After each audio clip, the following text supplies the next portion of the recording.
Hey, Jason. It's good to see you today. Hey, Chris. How you doing? Good. Yeah. Yeah. We're on episode number 17 already. That is so cool, isn't it? That is crazy. This is fun. This is a lot of fun. I hope all of you listening who have stuck with us through 17 episodes, or maybe you're just joining in. I hope you've had as much fun as we have. Yes, completely agree. Yeah. Yeah, because we have had a lot of fun. That's right. That's right.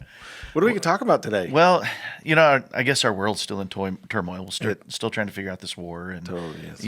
What our place is in that. But I also heard that Batman came out this weekend. I had heard something about that. Like the biggest pandemic movie release, aside from second biggest, I'm sorry. I mean, I think it was Spider-Man blew it out of the water, like doubled the box office gains. But I did not. Yeah, know Batman was huge, I guess, this weekend. So. Oh wow. I'm curious, what kind of movies do you lean to? Are you a Marvel, DC superhero movie guy, or? I'm a when I have time then I think about it kind of guy. Okay.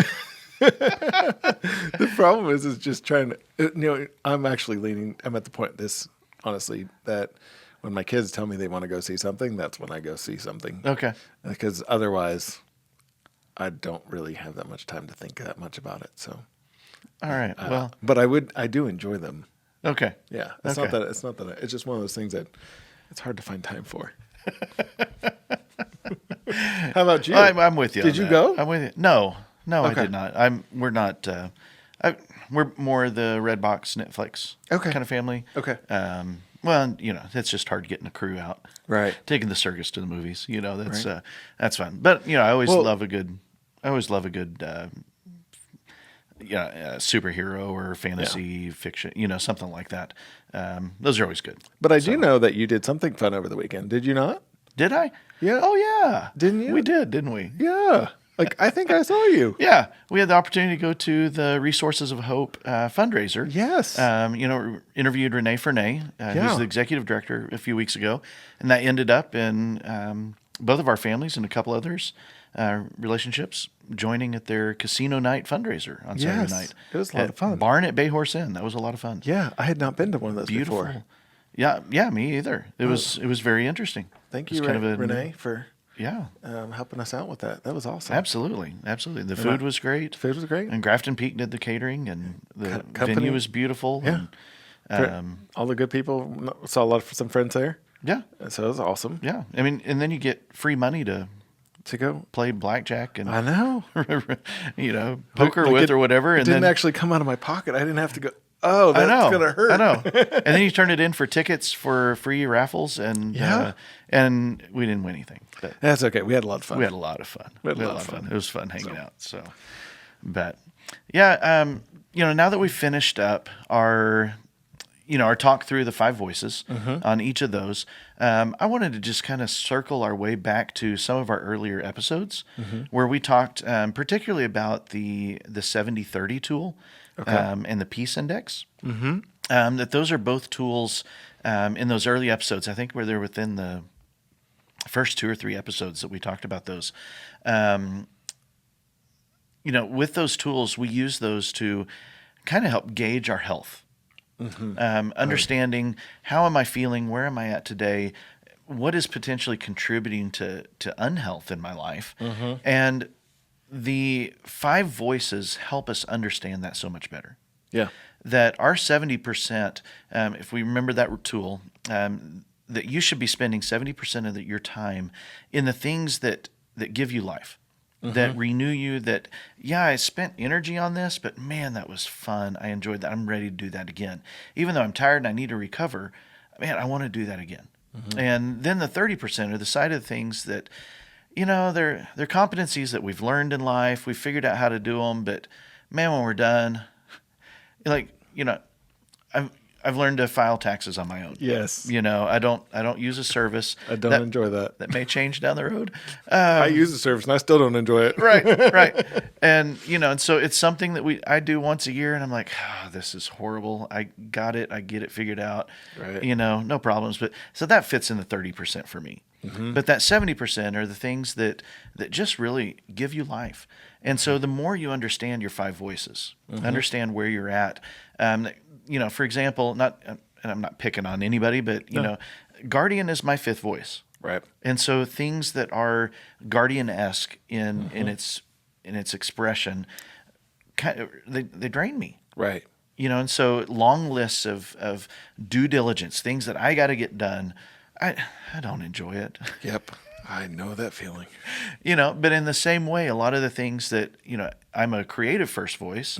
So getting away for some quiet space to dream and contemplate and look forward down the line of what's coming and what do we need to be aware of, that would probably drive a guardian nuts.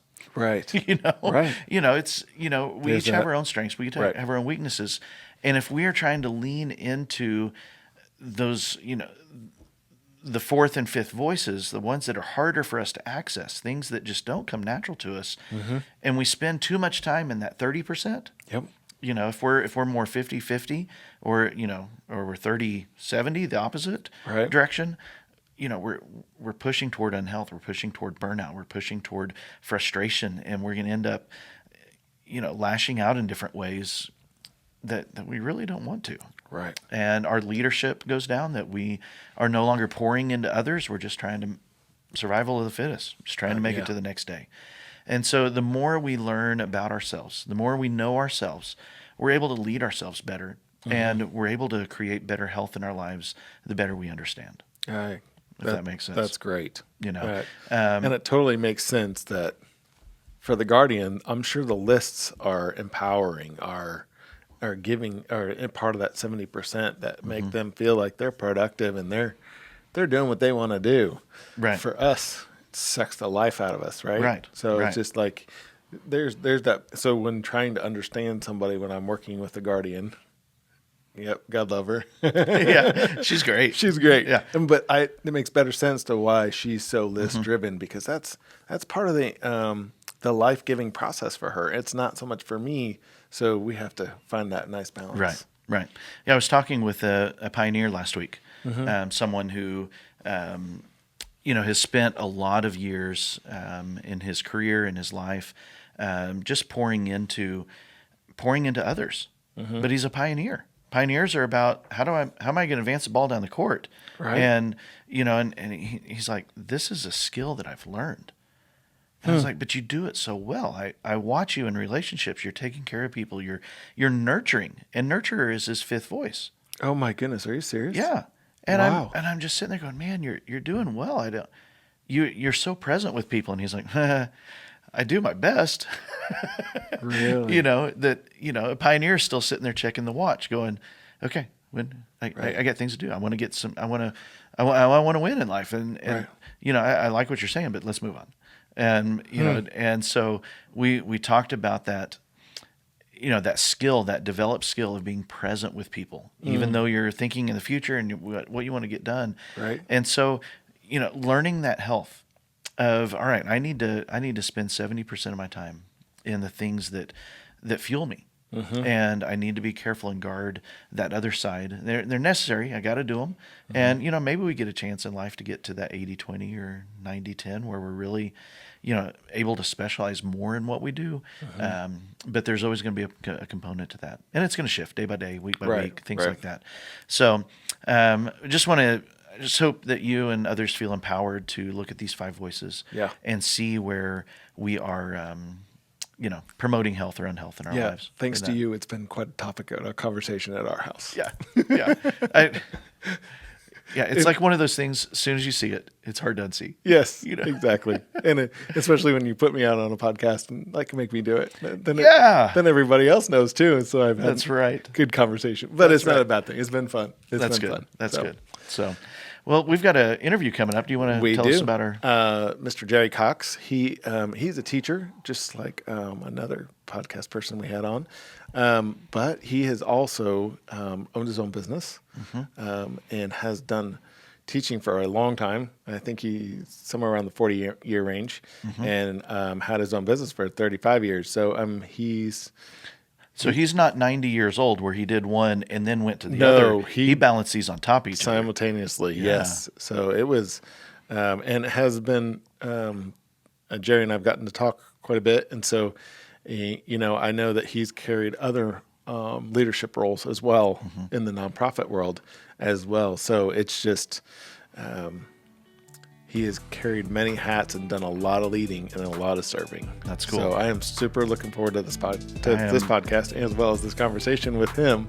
I'm looking forward to this. This will be good. Let's bring him on. All right. We'll see you back in just a moment.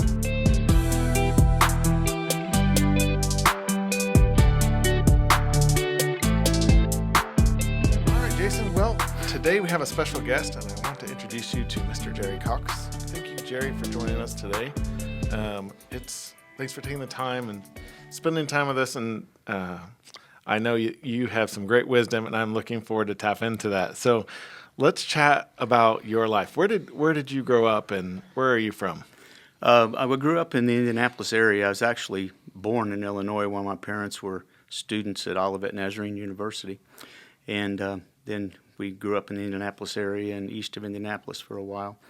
Graduated from high school in Indianapolis Public Schools at Arlington, and then went on to Olivet Nazarene University for my undergraduate work, and that's in Kankakee, Illinois. And that's where I felt the leadership and the direction to go into education. My dad was in education. He was a school principal, an elementary school principal, and an incredible mentor in my life. But he never, ever once directed me to go into a direction that he wanted me to go. It was always, Jerry, God will direct you, and then whatever you do the best at it. Be the best.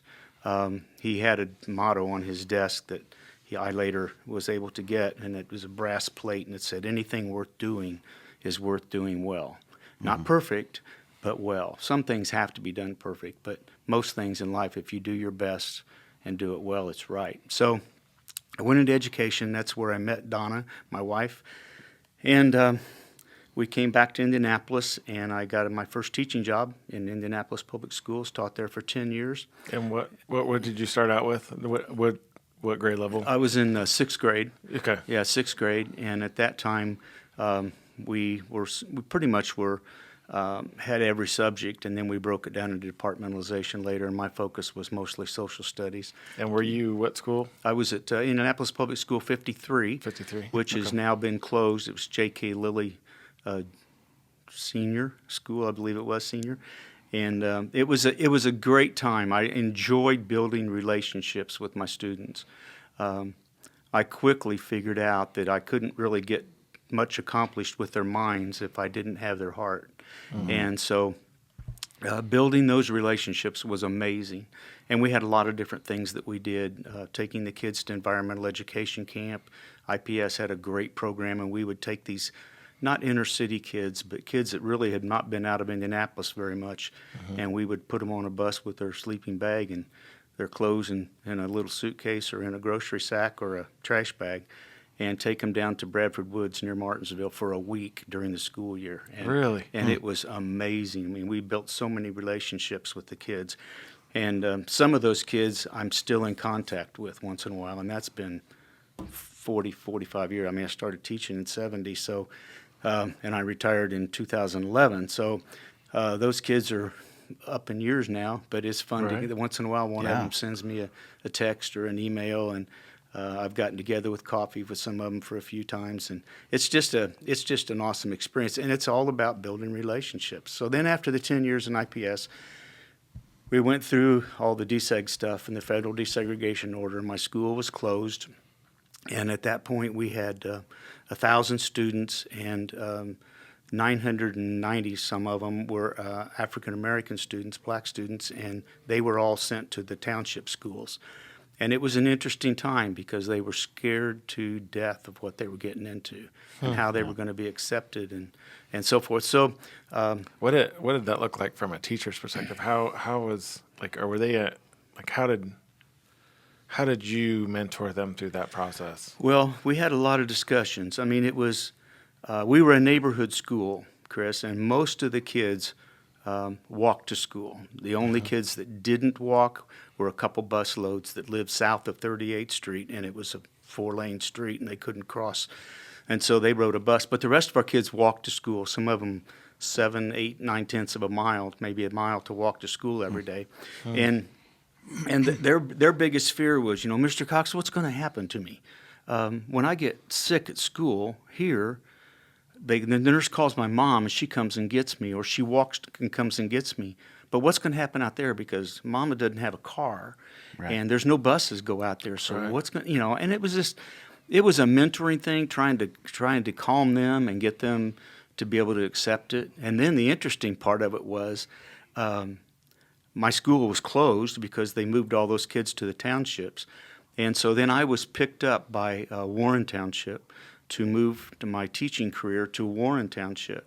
And so I didn't have any of my former students, but I had students in my classroom at East Ridge who were bused into Warren Township because of the DSEG order.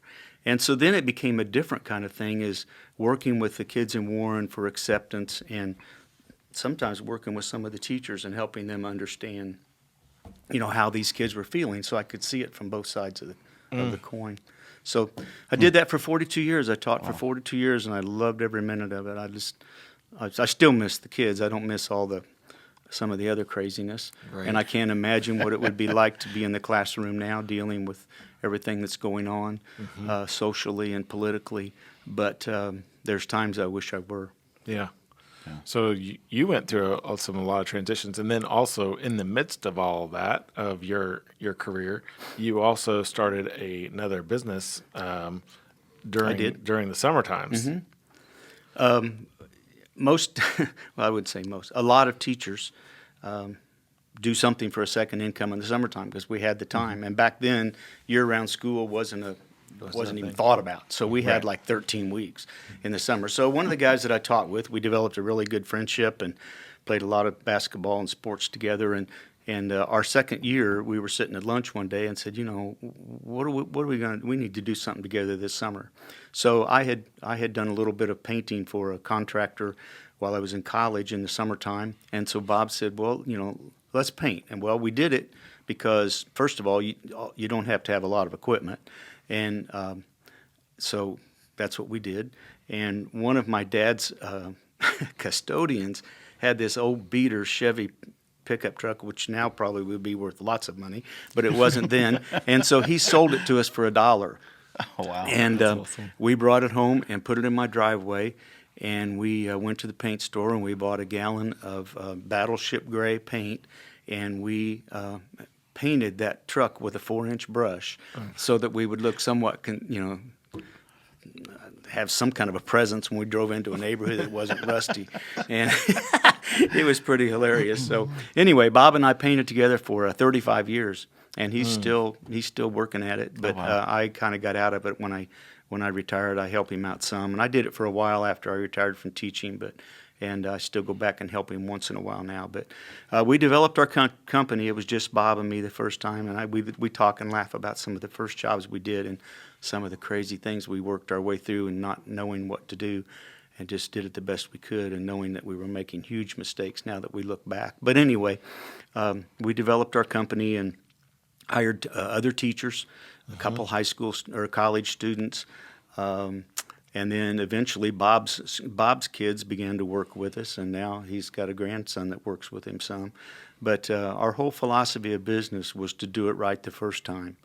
And we always encourage the guys, it doesn't matter if you're up on a roof and you're painting the backside of a chimney, do it right, so that the next person that comes, if it's not us, and a lot of our business was built on callbacks to repaints after we'd let them sit there for a few years. But we always told the guys, when you're behind that chimney, you paint it like there's going to be somebody coming behind you that we don't know. And when they do it, they're going to get up there and go, wow, I don't know who painted this the last time, but they did it right. And that was kind of the philosophy we did it. And customer service was huge, and that's how we built our business. We never advertised once. We never went a day without work when we wanted it, and grew our company to where we could split up crews, and it was a good run. And when Enjoyed it. you started, it was just you and Bob, and then at the peak, how many people do you think that you had employed with you? We during the had, summer? I think the largest crew we ran was 8, and we ended up where we got away from the old gray pickup truck, and got a van and all that kind of stuff, and upgrade. expanded our equipment. And one of the fun memories that I had was after my dad retired from teaching. He said, Jerry, he said, I really want something to do. He said, could I come and work with you? And so that was really cool. My grandfather, my dad's dad, was a house painter, and he painted tons of houses in Irvington with old round rung wooden ladders, wooden extension ladders with lead in the paint. They would put lead in the paint and stir it up, all that kind of stuff. And Dad worked with him, and I always liked going in my grandpa's garage when I was little and smelling all that turpentine and gasoline and stuff. Then he'd roll these brushes in newspaper and put strings around them and keep them that way and keep them nice and neat. But anyway, so Dad worked with us for several years, and that was awesome. A lot of fun. And he was a good influence on all of us, and a great mentor to some of the guys on our crew. So that's awesome. That's cool. You mentioned some of the crazy times in business that you just didn't know how you were going to navigate through some of those. What was one of the crazy stories that really just kind of caught you guys maybe unaware, and it really kind of challenged your thinking and coming up with solutions? Well, I don't know that they would really be considered business problems as they were procedure problems. We did a lot of work in the old North Side area of Indianapolis, downtown 13th and Delaware and the 14th and Alabama, those big, huge monster houses that were being restored. And it was kind of typical for us to get into a neighborhood and sometimes spend 2 or 3 weeks there, maybe a month, because somebody would see our work, they would watch us, they'd come over and talk to us. And so anyway, we got into the old North Side and we started doing a lot of those homes, and they were challenging. I mean, they were huge. Yeah. And we had one place I could take you to and show you. We were had our truck parked in the alley, and the van was in the alley, and we rented a 40-foot ladder, and that was on top of the truck, and then that was extended all the way, leaning up as high as it would go, and then I was inside, reaching out a window and wrapped around one of the guy's legs while he was painting up above his head, that kind of stuff. So we had to, sometimes work through logistic stuff. But, the whole time that Bob and I worked together, we really, it's hard to believe, but we really never had any major disagreements. We didn't have any arguments.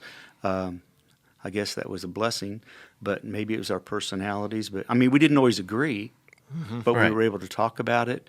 One of the things we made sure of is that we never talked about our disagreements on how something was going to be done or what we were going to do. We never talked about that in front of our employees. It was just us. And it worked. It really did. And how many times I know you said that some of your workers came during just the summer times. So how many times did your guys keep coming back? Oh, my goodness, Chris. We had Bruce worked for us for probably 30 of those 35 years. Oh my goodness! Wow. Yeah, it was cool, and he was an art teacher, and brought a real skill set to us. Nobody else liked to do windows with all the little panes, and Bruce thought that was a gift, man. He loved the day he got to do that. So Bruce was our window guy. But we had That's awesome. we had almost all of our guys returned every year. And they did it for years and years and years. It was and the funny thing is that a lot of us would not see each other at all. If it wasn't like we were fellowship buddies or anything, and we didn't do things too much during the year, once in a while, but not a lot. But then when it came time to paint, they'd either call us or we'd call them and say, "Yeah, when are we starting?" And we'd get out of school at noon on Friday usually, and in the afternoon we'd start the first job. So. Oh wow! Wow. Yeah. That's amazing. Well, Yeah. I got some advice recently of never hire friends and family. But it sounds like you guys It worked for thrived us. on that. So Yeah. what do you think is the difference there? Why did it work for you guys? I don't know, Jason. I suppose part of it was we totally respected or tried to respect the guys that worked with us. We valued their opinion. It wasn't just us ramming things down their throats. Now, there were certain ways that we did things that, this is the way you're going to do it because you're working for Topeka, Teachers Paint Company. And we had one of our guys that we tried to tell him, okay, this is the way you do a window. Well, I tried that and it didn't work. And I said, well, I'm sorry, but this is the way we do a window. Right. And we worked with him for a while, and eventually we had to say, look, man, this just isn't working. I'm sorry.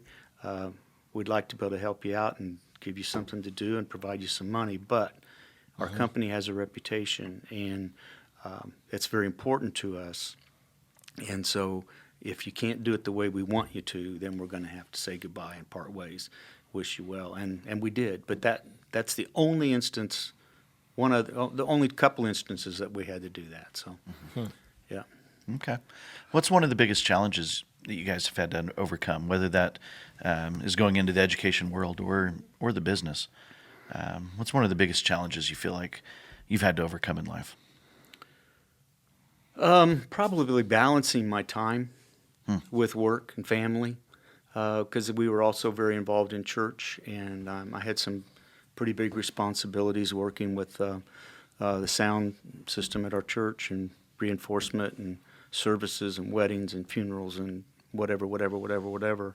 And then we installed a new system, and that took weeks of our time. And looking back, probably if I had it all to do again, I would leave more time for my family. That's because school started on September 7th or whatever day it was at that time, our painting didn't stop. Bob and I would go, because we taught in the same building, we'd jump in the truck and away we'd go as soon as school was out, and we would work until dark. We'd work a lot of Saturdays, and so we put a lot of time into it. And there were times in November, we were still down in Lockerbie painting houses on the outside, and the snow was getting ready to fall. I mean, we had a job we had to get finished up, because like any thing when you're self-employed, I mean, you don't want to turn down a job because you don't know when the next one's going to come. And we always had our calendar booked up. Usually by the time school ended in the year, we were already booked up into August, and that worked fine. But then you're thinking, well, but what about next year? And so, you always got that hanging out there, that little fear that, well, who's going to be the first person to call us kind of thing. So I guess the balancing of my time would be the biggest part of it. That's cool, because part of our culture today is talking about the digital world. It's always on, the texts, the emails, everything. Your phone just keeps bleeping at you, and that's one of the biggest challenges of today. Of how do I find that work-life balance? How do I turn it off? It's not a new problem. Right. It's something that just our condition. We want to overinvest in ways, and we shortchange our family most often. Well, and it can happen through your work. It can happen through your recreation. What you choose to do as my personal recreation time, and how does that impact my family? And that's one of the reasons why I guess I never chose to get involved in playing golf. Not that there's anything wrong with golf, and and now we live on a golf course. I can sit in our atrium and look out at people going by my house 30 feet away, 40 feet away on a golf cart, and I kind of wish I was a golfer now that I'm retired. Right. But I never chose to get into that because I was teaching, I was painting, I was doing responsibilities at church. Donna was doing the same thing, except she was replacing painting with taking care of the kids. And I never felt like, okay, I could say, hey, babe, I'm going out with the guys and play around the golf. I'll see you in 4 hours on Saturday morning, because, how's that fair? So lucky if it's just 4 hours. Yeah, right. Yeah, it wouldn't have been for me at the start, or maybe not now. But anyway, so I never chose to get into that. But again, it goes back to that time management thing. I would never have spent as much time involved in the sound business and the sound ministry at our church, looking back, because I know that I missed a lot with Kristen and Kevin growing up. I mean, but I can't go back and get it now. So yeah. And one of the things, before we hit record, we were talking about the purpose of the podcast is about how we lead others by serving them. And you talked about how, especially you and Donna, since you got married and even before then, but you guys have focused your life around serving others. Right. Tell us a little bit about that journey and how that was woven into even your marriage from day one. Okay. I grew up with very, very, very, very incredible servant parents, and it was amazing to watch them to work in Dad's business, in the school. Mom supported him. She was a homemaker, but incredibly supportive of everything that he did. And then involved in their church, and so I had a model that was out there in front of me, as did Donna with her family, and so when we got married, we chose to have sung at our wedding the prayer of St. Francis of Assisi, "Lord, make me an instrument," and make me an instrument of peace and hope and love, and all those kinds of things. And there's a whole bunch of negatives, and then if you're serving like you want to be serving and like you should be serving, you're doing the antithesis of all those negative things that are in that prayer. So that's woven through our whole lives, and we have had so many opportunities to serve. Our son has had some very, very serious medical situations since he was in kindergarten. And so we have spent a lot of time at Renthlei Hospital. And we have had an opportunity, or we did have an opportunity then, to kind of mentor parents of other kids that were in the hospital. Donna developed a pretty amazing system of keeping track of the massive amount of medical bills that we got and all the paperwork. And she was so organized. She would go in and talk to the finance department at IU and kind of straighten them out on some things. And they were kind of amazed at how detailed she was with it. And so she was able to, in her way, mentor some parents and show them how to set some of this stuff up. So that was kind of cool. And that started on, early in our ministry, or in our life together, which has been a ministry. We've had an opportunity to go to 3 mission fields, to Haiti and to South Africa, and our furthest one away, and the one that was the most work probably for us, was a trip to Papua New Guinea, and helping to coordinate a group of about 23 people and building an addition onto a hospital at Kujip in Papua New Guinea. So that's been a real ministry focus for us, and servant focus. And that's it all kind of, it's amazing to how all this stuff comes back around. Without going into lots of detail, our pastor just finished a series on words, thoughts, and actions. And he said, the first things you do is I want you to choose a word for this year. Choose a word that will define your life this year. And so I didn't know what kind of, I thought of a lot of things, available, and, lots of things. But I ended up with the word bless. And so then it was like, okay, so what does that mean? What's my thought?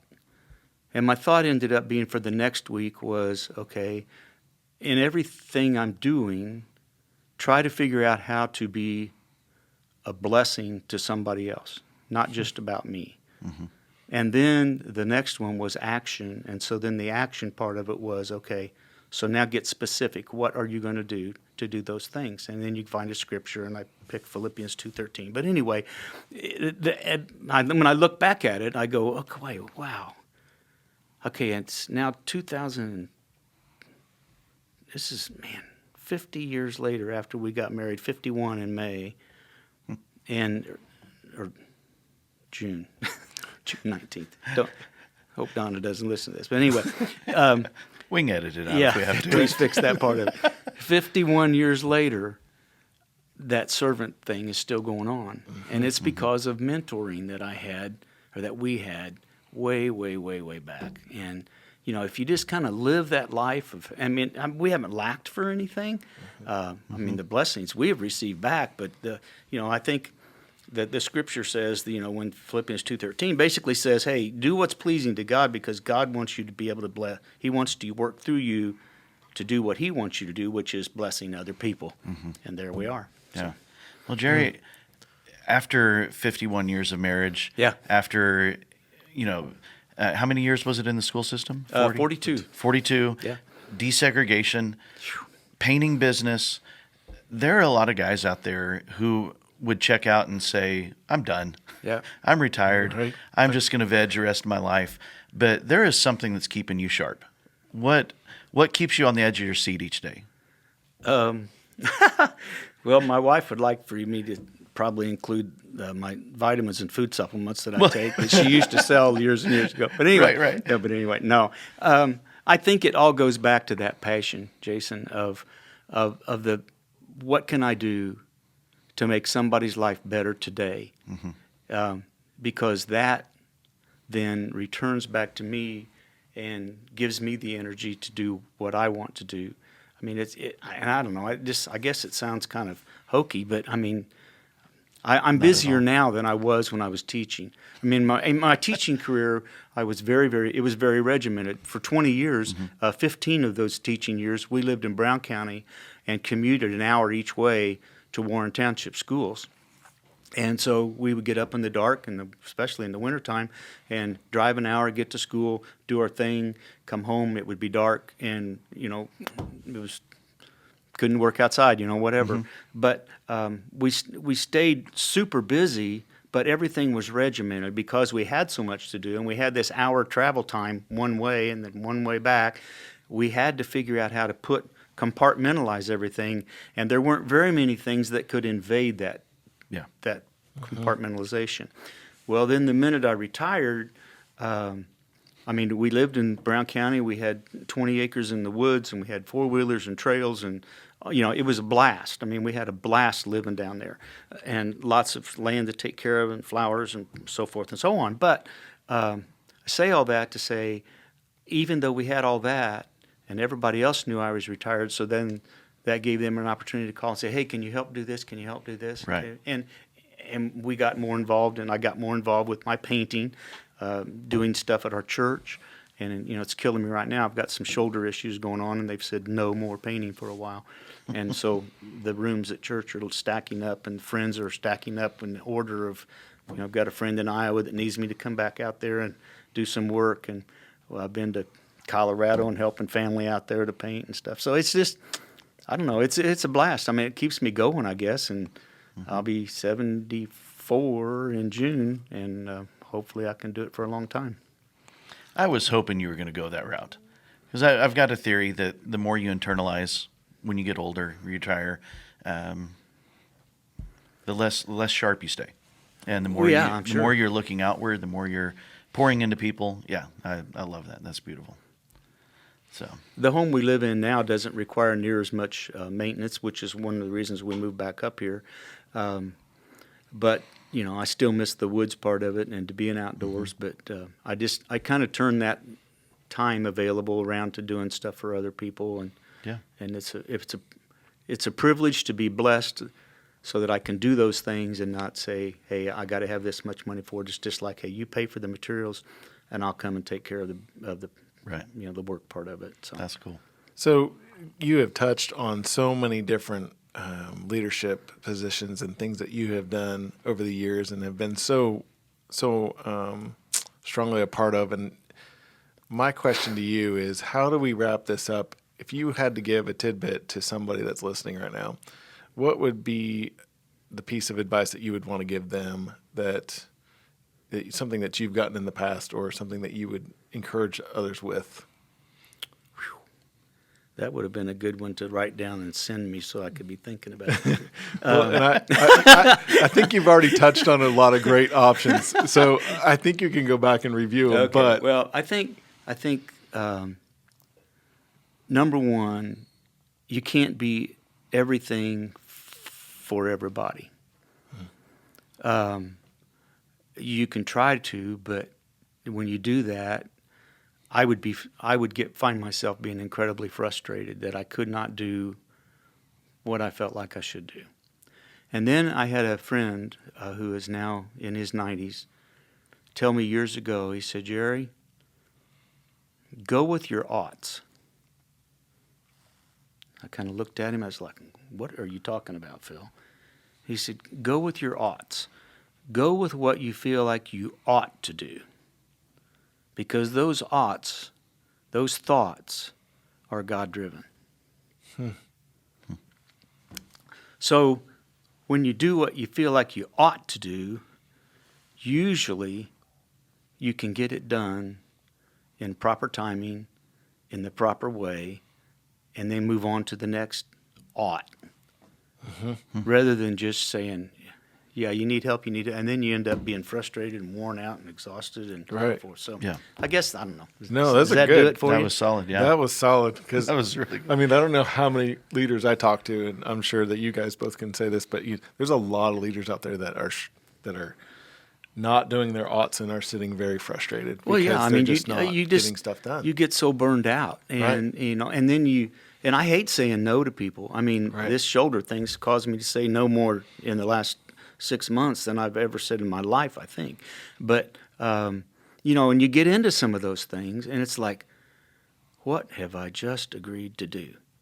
When we took the trip to Papua New Guinea, I was teaching, I was painting, and I was helping to raise a family, and our pastor comes to me and says, Jerry, we need to take a trip to Papua New Guinea, and I want you to be in charge of it. And it was like, whoa, I don't think so. But I felt like I ought to do it, and so I did, and then it just started falling together. I mean, the team fell together, all the people we needed, the jobs that we had to do when we got there. We had a person, when we got to Papua New Guinea, well, we knew it before we left, but we didn't have one skill set lacking when we got to the field. I mean, it was crazy. We didn't have one issue all the way over there, all the way back, except for one doctor that went with us that thought he had to buy a souvenir every time the plane stopped for his family, and so I had running him down all the time. But when he got there, then he was working in the hospital, and it all worked well. But he was my frustrating little thorn in my flesh. But it was just it was an awesome experience. And Mom and Dad went with us. And since that time, Kristen, our daughter's been able to go over there and practice. And it's been cool. That's awesome. That's awesome. Well, Jerry, I want to say thank you for, there's a lot of people who are leaders that you have to follow. And you're clearly one of those guys in our world, in our lives, that is a person who is worth following. Well, and thank you. so you were, Appreciate it. I am so glad that you've been a part of this podcast today. Yes. So I'm guessing, there might be a former student who has listened to this interview and is wondering, man, I'd love to send Jerry a note or something. How would they find you? Not that we're looking for painting jobs, but if there's somebody out there going, man, you've really touched our lives, where would they look for you? You on social media? Or you know what? What would be the best way to track you I down? don't do Facebook. I chosen not to do that, and that I'm not saying it's right or wrong. I just chosen not to. I could give him my phone number. I was going to say, you can put your email or phone number on it, either one. My cell phone's 317-694-8045. And my email is, it's kind of long, coxridgerunner6426@gmail.com. And Cox Ridge Runner is COXRDGRNR 6426@gmail.com. And what schools exactly were you teaching at? I was at School 53 in IPS, Yep. and IPS doesn't use numbers anymore. They go more by the names. And then I taught at Eastridge Elementary in Warren Township. And then when they moved the 6th grade to the middle schools or to the junior highs and created these middle schools, then I went to Stony Brook, and I retired from Stony Brook. I've stayed the closest, probably, I would guess, to the kids from 53, which were my first 10 years of teaching. And I think it was because at that time, excuse me, we had so much more time in the classroom to build relationships. And we had those camping experiences. Yeah. I had I don't know how much time we've got, and I'll just go real quickly, but I had an experience several years ago after I was at Stony Brook, and a group of those kids from IPS got a hold of Donna and said, we want to honor Mr. Cox for the impact, and we don't want to do it after he's dead laying in a casket. And so they planned an event with Donna and Donna's help and my principal's help, and I showed up at school. Donna and I were teaching in the same building, and I walked into my classroom. She said, Jerry, I got to be there early today. And I said, okay, no biggie. So I walk in my classroom, and there's about 20 of my kids from 53 that were pretty much in one class, and they had gotten a proclamation from the mayor, and they had all this stuff. And these kids were 40 years old, and I'd had them when they were 12, and I had notes from kids in California. I mean, they weren't just that didn't just live in Indianapolis now, but it was such a blessing and those kids, and we laughed, we sang camp songs. One of the kids had his little wood name badge that we had for all of them, that he had kept that, and it was all because we build relationships, you know, and you never know the impact. I mean, whether you're in painting or whether you're teaching or whether you're in construction or in office work or whatever, you just never know the impact you're going to have with people you cross. And,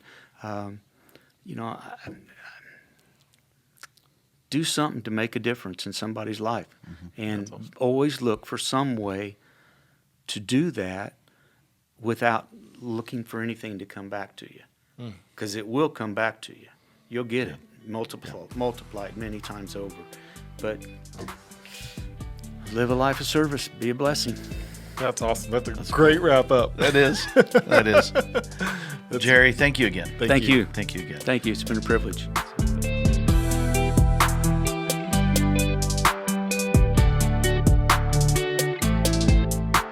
Well, Jason, I got to tell you, today was a very interesting day. I know Jerry and his heart and the impact that he has made over so many people's lives over the years is just amazing. And I'm so glad that he's felt comfortable enough to come sit down with us to chat with us about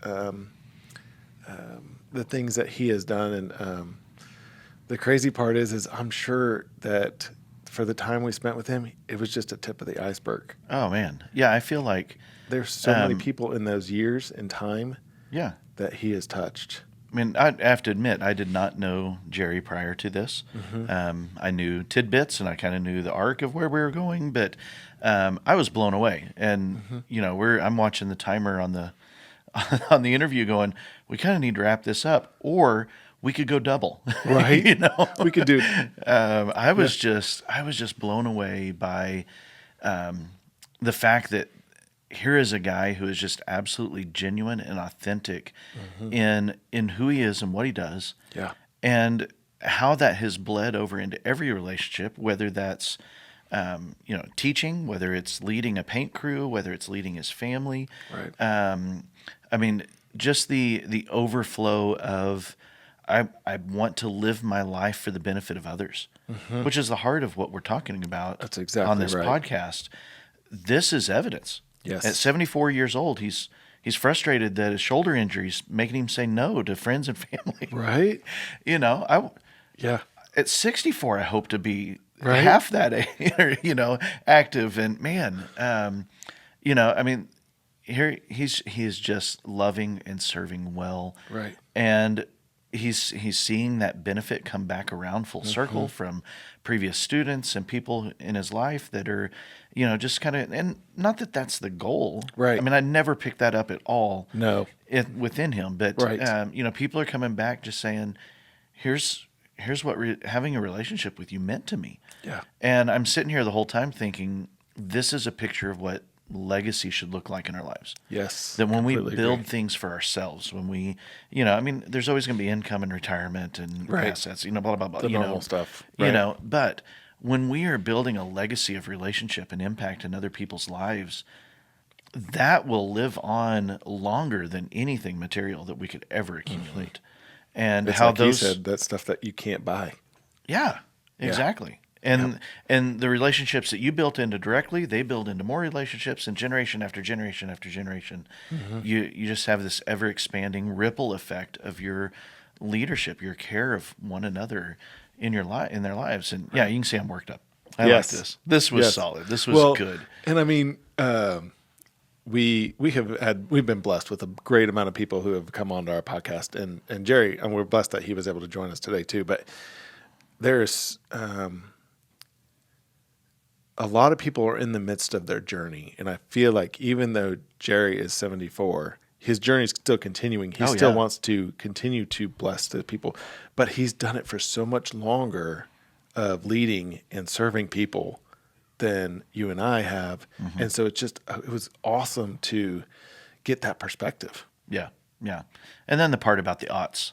Yes. That I'm going to have to spend some quiet time away Right. processing and thinking on that one. That- So you and me both. I hope y'all take a few moments as well. Now, Chris, Jerry, you've known Jerry for a while in your life, right? I have. Has he had some impact in your life? So I have been blessed. I've been married to my wife for going on 18 years, and Jerry is her dad, is my wife's dad. So he is my father-in-law, and I am crazy thankful for him and who he is and what he's meant in my life and the legacy he's left on my life and teaching me things. My mother and father-in-law both, they're just awesome, dynamite people and just a great, like you said, he's just, he has a heart for others and he just gives like crazy and it's awesome. That's cool. And I've been blessed by that. So what's maybe the one thing that you've learned from his life over the years that you try and emulate? when I was younger me, right? Like, mind you, we've been almost married for 18 years. Almost married or married for almost 18 years? Yeah. Yeah, right. I just want to make that clear, Kristen. Yes, I'm married. I think it's 18 years this year. Anyways, when I was younger, I was just trying to figure out some things in my own personal life and trying to figure out how. And Jerry was always a stable person in my life and was always willing to talk to me and help me out. And so I always wanted to be like him because he's so solid in who he is and what his faith has represented to him and how he shares it and how he goes about just sharing in the things that we talked about today and being that for other people. He did that for me too. Wow. So I've been blessed by that. And I look forward to sharing that with my kids, like he's talked about. And then I also know that he's also reflecting on my kids too. So it's come full turn in how much the blessing has come around. Absolutely. So, and Jerry, thank you if you're listening to this. Absolutely. If you made it this far. Yeah. Thank you for coming today and thank you for sharing your life with me. Yeah. Well, if you're listening, or as you're listening, I think the gold in this is the relationships, of building relationships, of cultivating those friendships, those, just learning opportunities, sharing opportunities, serving opportunities with other people. And I will say that, so many of the people that we've had on this podcast, there's so many of them that are not looking to be in the limelight. I've had so many people that have actually told me that they didn't want to be on the podcast because I think that we thought that we were going to focus on them too much to the point that they would be uncomfortable. Right. And I tried to talk them into it a little bit, and so it's great to take an opportunity like today and recognize somebody who didn't want to be in limelight, but also deserved it. Right. To show that impact to other people. Right. So. Right. Well, we'd love for you to like or subscribe, leave us a comment on wherever you're listening to the podcast. Shoot us an email. Yes. If you've got a question you'd like us to address or an issue in leadership that you'd like to hear about, or another Jerry Cox out there. Right. That we're always looking for great people to talk with. Shoot us a line. Let us know. We'd love to hear from you. Have a great week. And thanks, Jason. Keep leading the servant, man. Leading the servant. That's right.